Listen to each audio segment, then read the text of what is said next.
Melbourne, Australia's second biggest city, and honestly the one everyone argues is the best.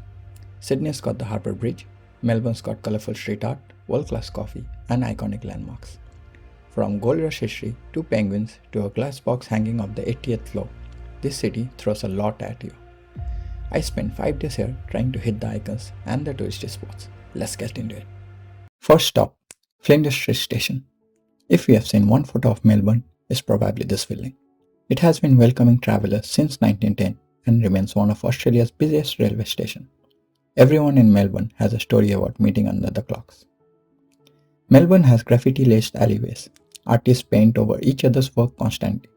So what you are seeing right now won't exist in a few weeks. It's the only art gallery in the world that repaints itself.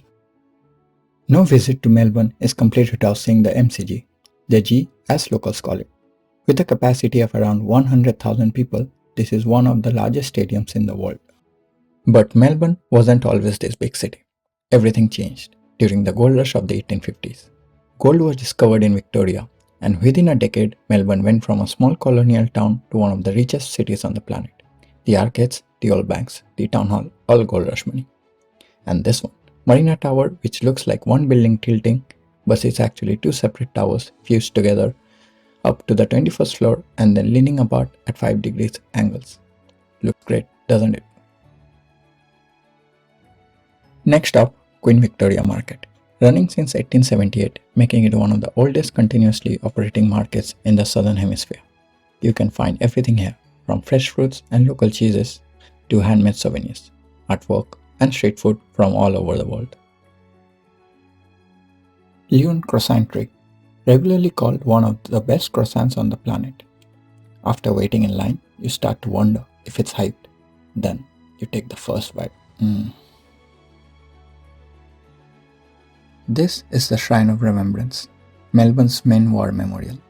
Built in the 1930s to honor Victorians who served in World War I. Whether you are interested in history or not, it's a place that naturally makes you stop and reflect. Next, I swapped the city streets for the underwater world. One of the highlights here is walking through the ocean tunnel while sharks swim overhead. The stingrays almost look like they are flying underwater. Watching the subantarctic penguins zoom around underwater is way more entertaining than I expected.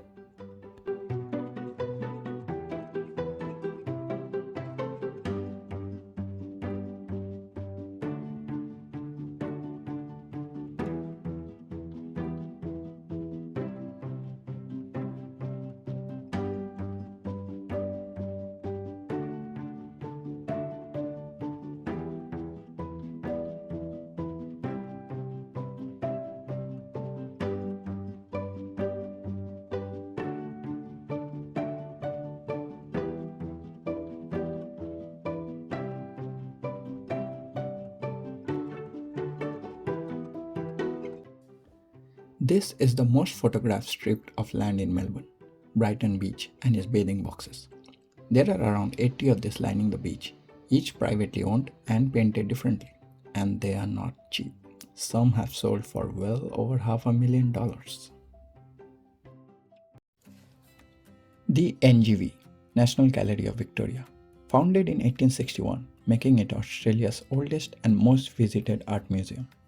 From classical paintings to contemporary installations, there's something interesting around every corner. Even if you're not usually an art gallery person like me, the building itself is worth the visit.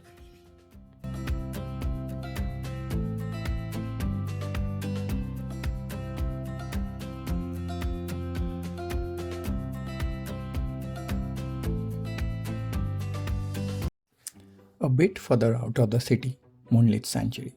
This is where you would go if you want to see actual Australian wildlife.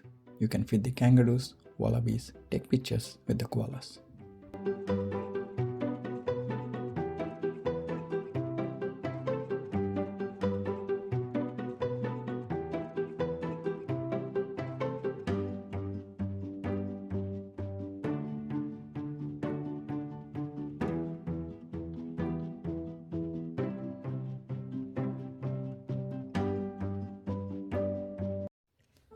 Last stop. And I said the best views for last. Eureka Tower. At 297 meters, This was the tallest residential building in the world when it was finished in 2006. Before you even get to the windows, there's a full-scale model of the city right here.